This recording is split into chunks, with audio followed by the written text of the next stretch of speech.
नाजरीन, प्रोग्राम रुपया पैसा में आपको खुशामदीद कहते हैं। पाकिस्तान में सबसे मुश्किल काम सच बोलना है जी, क्योंकि मईशत के बारे में हकायक बयान करना इंतहाई मुश्किल काम है। आप चाहें तो सियासत के मुतल्लिक जिस तरह की मर्ज़ी कहानी बना लें, चाहे वो झूठी हो या सच्ची हो।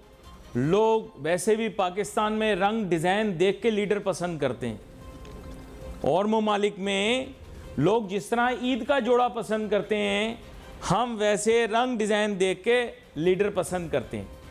अगर हमें किसी लीडर की शक्ल पसंद ना आए तो वो अच्छा लीडर नहीं है। हमने एक हतमी राय कायम की होती है। ये है सियासत के मुतल्लिक आपकी राय। मईशत को भी आप मजबूरन क्या करते हैं, क्योंकि आपकी तरबियत इस तरह की, वो आप घसीट के मईशत को भी बिल्कुल सियासत के नक्शे कदम पर चलाना चाहते हैं कि हम भी मईशत के मुतल्लिक हकीकी बात ना करें, बल्कि रंग डिज़ाइन देखकर बातों में आ जाएं। मैं तो आता नहीं यार, बड़ा मुश्किल काम है ये। इसीलिए मैं कोशिश करता हूँ मईशत में बच बचा के चलूँ, ऐसा मौजू चुन लूँ कि मेरे ऊपर कोई बोझ ही ना आए। देखो, बात ये होती है कि बच्चा भूखा प्यासा हो और माँ बाप के पास पैसे ना हो उसको खाना खिलाने के लिए, तो उसे कैसे दिलासे देते हैं, उलू जू जू जू जू, तुझे कल आइसक्रीम खिलाएंगे, आज तू भूखा सो जा। वो बोलता है, अब्बा तू हर सालन के अंदर अम्मा को आलू ला के दे देता, आप बोला आलू डाल लो। घर में क्या पक रहा है मुस्तकीम भाई, क्या पक रहा है घर में? आलू मटर, आलू कीमा, हाँ, आलू की भुजिया। वो इजाज ज्यादा खुश हो रहा है, इसको घर जाके मिलेगा भी यही। आलू में आलू डाल दिए, आलू की भुजिया बना दी।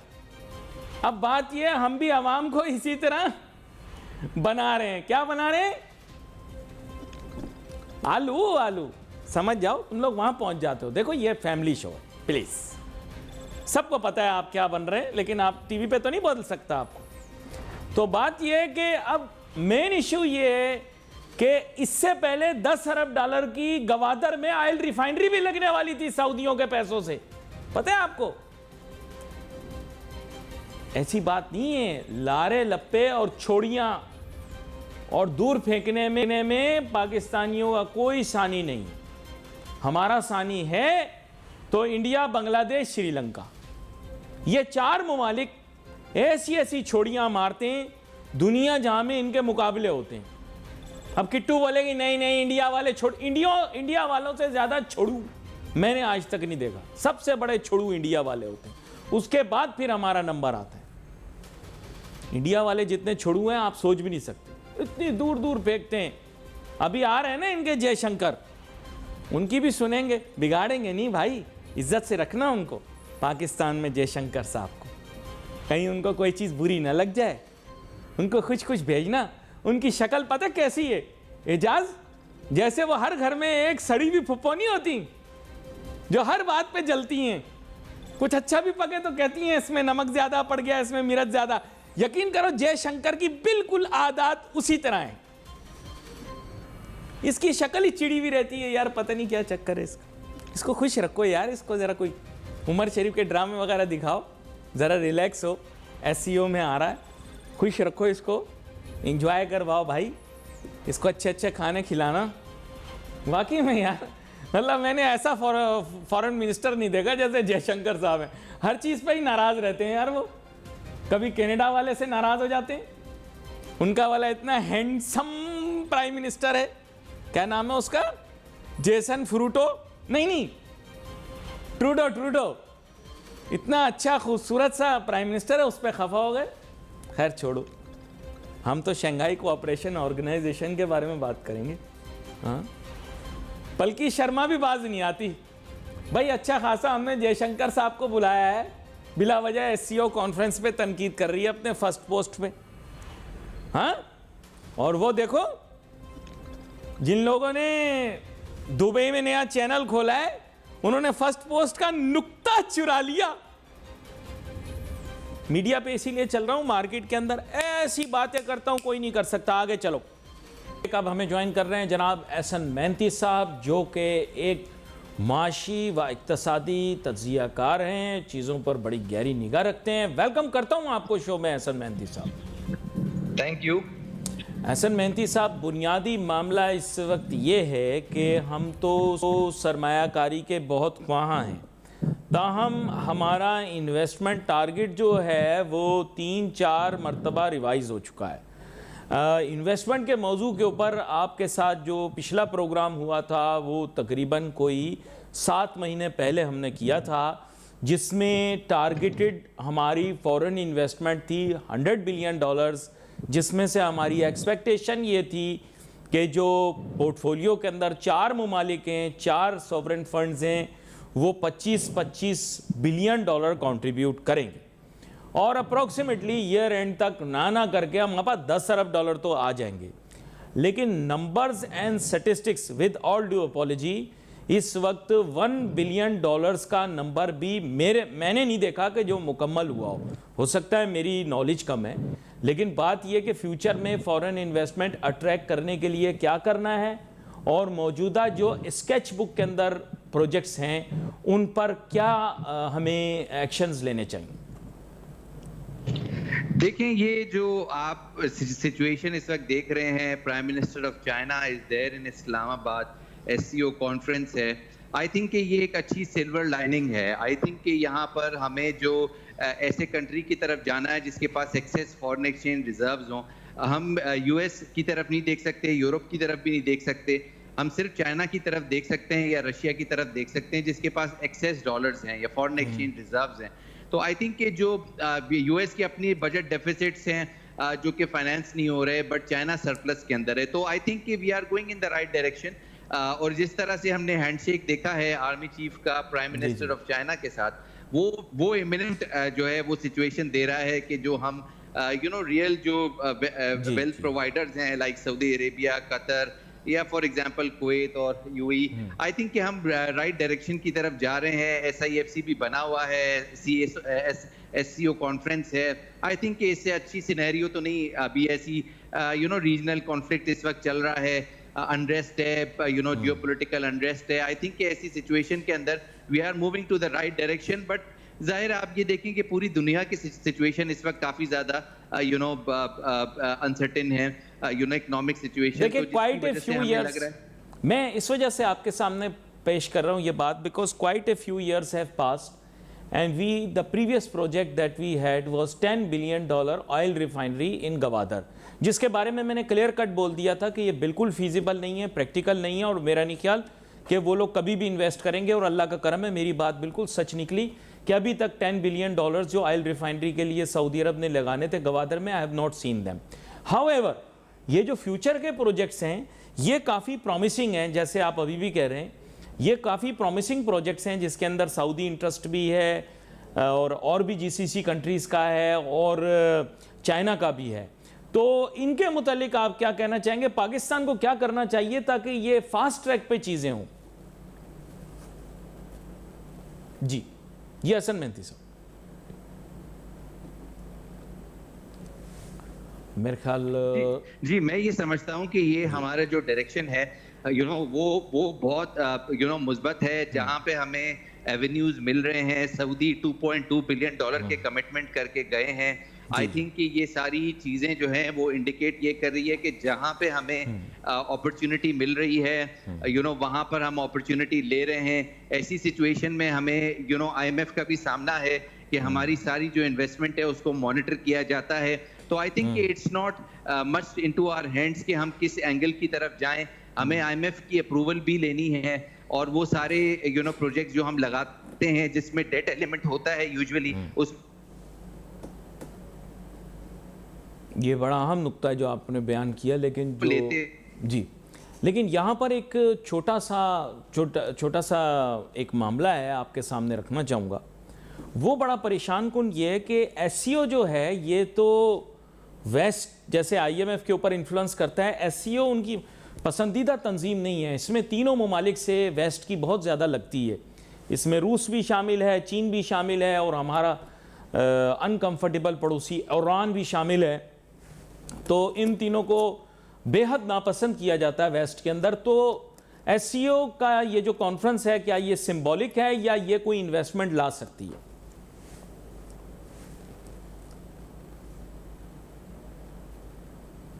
जी हसन मेहनती साहब, माजरत, मेरे ख्याल से आजकल आप जानते होंगे कि इंटरनेट का जो कनेक्शन है वो निस्बतन अगर आप देखें तो पूरे मुल्क के अंदर ही मुतासिर है।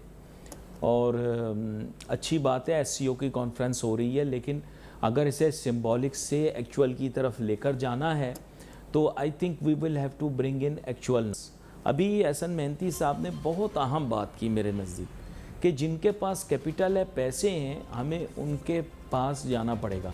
अच्छा, ये सेंट्रल एशियन कंट्रीज़ हैं, मुट्ठी भर हैं, एससीओ की भी मेंबर्स हैं, इसके अलावा ईसीओ की भी मेंबर्स हैं जो मौजूदा शक्ल है आरसीडी की, और भी बहुत सारे ममालिक के साथ। प्रॉब्लम ये आ रही है कि हमें इनसे भी कुछ पैसे लेने हैं। बाकी यार देखो, बात यह है कि लोग तो आते जाते रहते हैं, तो सही बात करता हूँ ज़रा एहतियात से। आपको बुनियादी तौर पर बताना चाह रहा था कि एससीओ कॉन्फ्रेंस के जो आप समझे कि जो मेंबरान हैं या जो लोग बुनियादी तौर पर एससीओ कॉन्फ्रेंस के अंदर हमें दिखेंगे, वो मेंबरान वो हैं जो शायद वेस्ट को इतने ज़्यादा पसंद ना हो। ये मैं जनरली आपको बात बता रहा हूँ, वो चंद लोगों को शायद ये अच्छी ना भी लगे, लेकिन ये एक रियलिटी है, एक रियलिस्टिक सी चीज़ है जो मैंने आपके सामने रखी।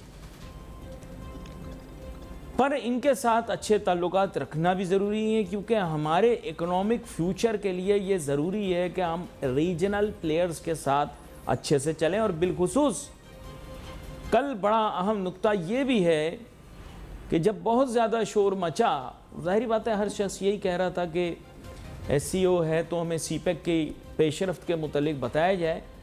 तो जो मैग्नीट्यूड बताया गया प्रोजेक्ट का कि जो सीपेक की मद में, क्योंकि आप पता होगा सीपेक का जो मंसूबा है वो काफ़ी सुस्त रवि का शिकार हो गया था बीच में। अभी दोबारा से कह रहे हैं कि इसको दोबारा से रिवाइव कर रहे हैं और फॉर्मर ग्लोरी की तरफ लेकर आ रहे हैं, लेकिन उसका जो कंपोनेंट इन्वेस्ट हुआ है पाकिस्तान के अंदर, उसके जो एक्सपेक्टेड जिसे आप कह सकते हैं फ्रूट्स हैं, वो कितना हमने कैपिटलाइज किए, ये लोगों ने कल काफ़ी डिस्कस किए। अच्छा, क्या है कि मेन स्ट्रीम के अंदर हमारे यहाँ डिस्कशन हो नहीं रही। अगर आप सोशल मीडिया पर जाएंगे तो मुकम्मल फोकस इस वक्त एक शख्सियत पर है जो पाकिस्तान तशरीफ़ लाए हुए हैं। उनका ना सियासत से ताल्लुक़ है ना एससीओ से ताल्लुक़ है, नाम मैं नहीं लूँगा, आप खुद ही समझ जाएँ। आप अभी चले जाएँ सोशल मीडिया पर, आप जाके न्यूज़ लगा लें, आपको मैं गारंटी देता हूँ 110% आप यूट्यूब पे जाकर लिखें न्यूज़, तो वो क्या करेगा, आपको लोकल न्यूज़ देगा। एक भी न्यूज़ आपको ना एससीओ की आ रही होगी, ना लाहौर में जो अफसोसनाक वाक़या पेश आया है तालबा के साथ या नहीं आया है, जो भी ये कह रहे हैं। वैसे मैं आपको सच बताऊं, ये बेटियां सबकी सांझी होती हैं, और मैं आज भी नॉन लीग को भी यही समझाऊंगा। पीटीआई ने भी आपको इसी तरह किया था। आपको याद होगा कि जो अफसोसनाक वाक़या पेश आता था पीटीआई के दौर के अंदर, वो कहते थे साहब फलां की गफलत है, झूठ है, मीडिया वालों की साजिश है, टीवी वाले हमारे ख़िलाफ़ हैं। इसी तरह माजरत के साथ नून लीग के लोग भी इसी तरह की हरकतें करके ख़ुद को पीटीआई से बेहतर करके नहीं दिखा रहे, बल्कि दिखा रहे हैं कि इनकी भी वही हरकतें हैं जो पीटीआई की हरकतें थीं। अवाम के जहन में यही आएगा कि ये हों या वो हों, हरकतें दोनों की बराबर हैं। अगर एक वाक़या पेश आया, बेटियां सबकी सांझी, आप इन्वेस्टिगेट करो ना यार, ये क्या ड्रामा शुरू कर दिया, नहीं है, वो है, फलां है, ड्रामा है, ये नहीं किया करो, मुल्क की साख खराब होगी। आप मुल्क की साख को खराब कर रहे हो। आजकल टीवी कोई नहीं देख रहा, हर कोई सोशल मीडिया देख रहा है, कोई नहीं देख रहा टीवी, यकीन करो।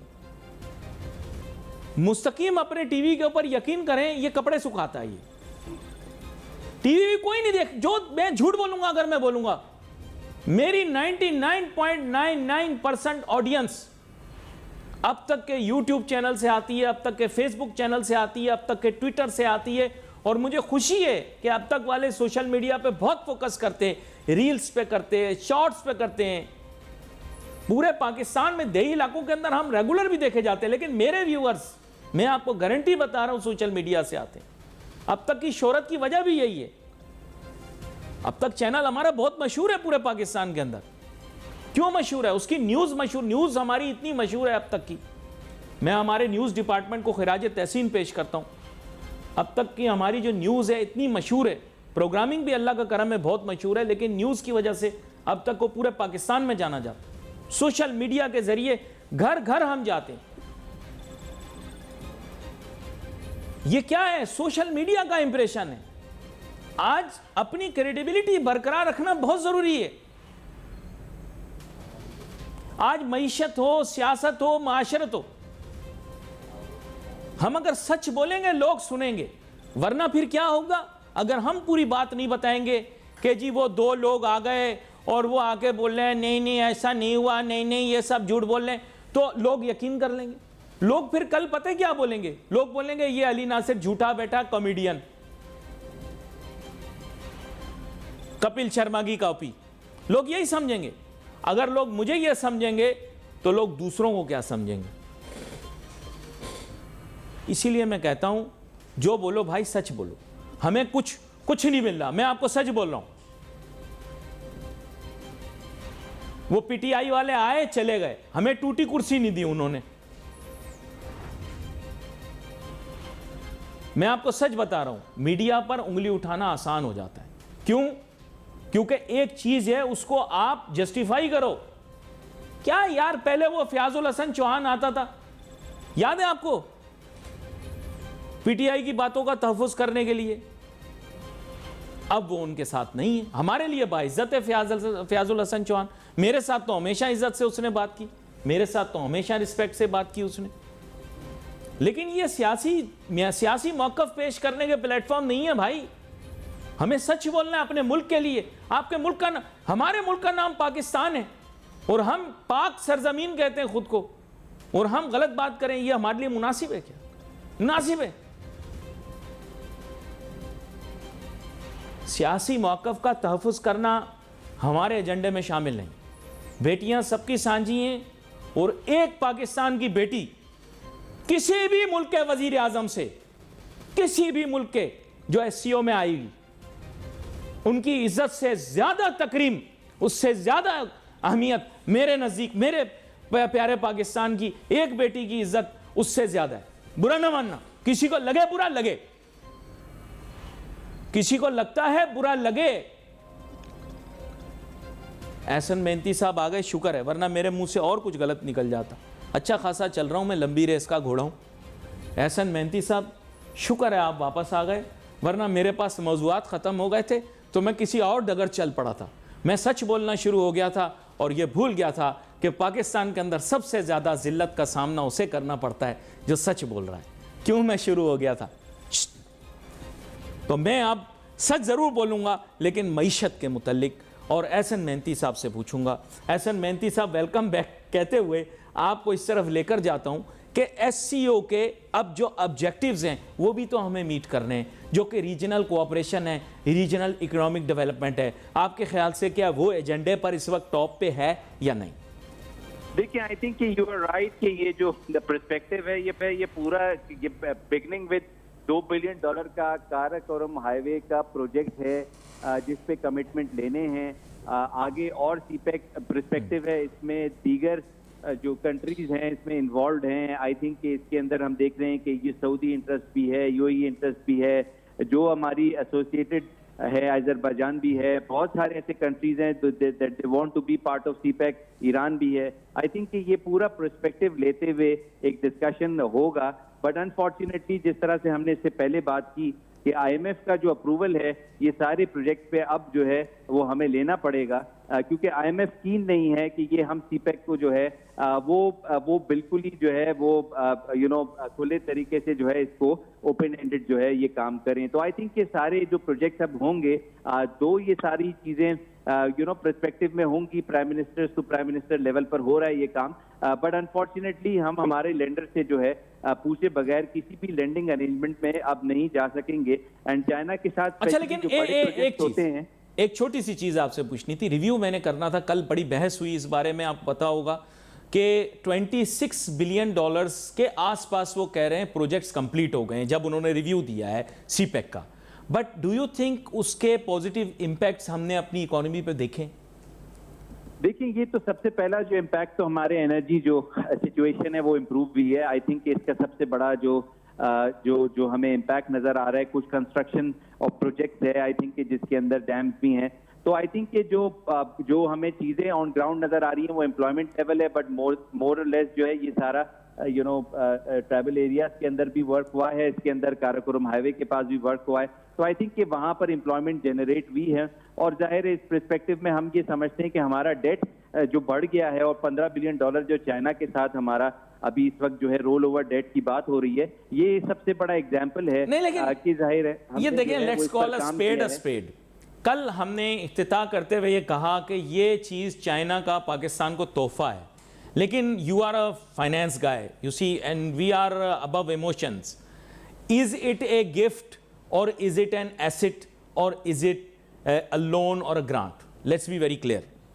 देखिए, इट्स अ लायबिलिटी है। आई बिलीव कि ये काफी ज्यादा काम डेट पर हो गया, और आई थिंक कि इसके अंदर बहुत ज्यादा पैसे जो है वो कंसल्टेंसी के भी लग गए। तो आई थिंक कि ये जो इसके अंदर जो मेजर जो बेनिफिशियरी इसका रहे, तो वो चाइना ज्यादा बड़ा बेनिफिशियरी इसका रहा कंपैरेटिवली। बट हमारी सिचुएशन भी कोई बहुत ज्यादा इम्प्रेसिव नहीं थी। हम हमारी एनर्जी जो सिचुएशन थी वो बिल्कुल ही जो है क्लोज डाउन के हिसाब से थी, हमारे घरों में लाइट्स नहीं थी। तो आई थिंक कि जिस हिसाब से हम देख रहे हैं कि ये कोई सिविल डिसोबीडियंस हो जाती, तो एटलीस्ट उस हद तक तो चाइना ने हमें जो है सपोर्ट किया। अच्छा, एक चीज आपसे और पूछनी थी कि there were some development targets for Gwadar. Now 2014 to 2024 we have made a world class airport. For that we had an opening yesterday. It was a soft opening. I have purposely changed the medium of our communication to discuss this, but making such a large airport, such an upgraded runway, do you think that it is financially viable at the moment to land Airbus 380s there? देखिए, ये तो उसमें सारी funding जो है most probably जो है वो चाइना के एंड पर हुई है, और आई थिंक कि हम उसको जिसकी जो ओपनिंग है उसको भी इस पर्सपेक्टिव में ले रहे हैं कि चाइना की इन्वेस्टमेंट है। तो आई थिंक कि इसमें एक्सपोजर तो ज्यादा उसका है, तो we can not really say कि भाई ये जो है ये हमें इसकी एक्सपेंडिचर्स करने चाहिए थे। उनको अपनी फिजिबिलिटी के हिसाब से जो चाहिए था वो उन्होंने जो है वो डेवलप किया है। अब बेहतर ये चीज होगी कि हम उसको यूटिलाइज करें। अब उसको जो है हम क्वेश्चन नहीं कर सकते मच टू आवर एंड। नहीं, but if it caters to a few thousand people, then really speaking there will be no active flights. We'll still have very light aircraft which will be traveling between Karachi and Gwadar. However, it is feasible to fly between Karachi and Gwadar. It's not a long haul flight, it's a short flight, but it is not viable to take a large airline there. Is it correct? ठीक है, ये एक perspective है। We can not really say कि अब वो किस तरह से वो बना है, उसकी जो डिटेल्स हैं we don't have, but perspective ये इस वक्त कि हम जो है एक अच्छा इंटरनेशनल लेवल का एयरपोर्ट उस इलाके में हमने डेवलप किया है जहां पर इस वक्त मेजर सिक्योरिटी अनरेस्ट है, एंड वी शुड अप्रिशिएट जो भी डेवलपमेंट हुई है। जाहिर है वो एक्सपोर्ट प्रोसेसिंग जोन की भी बनने की बात IMF ने जो है रूल आउट की है, तो वो एक बहुत बड़ा डिफिकल्ट टास्क होगा कि उस एरिया को भी हम जो है फीजिबल बना दें इस IMF प्रोग्राम में रहते हुए, कि वो वहां पर उसको ऑपरेट भी करें।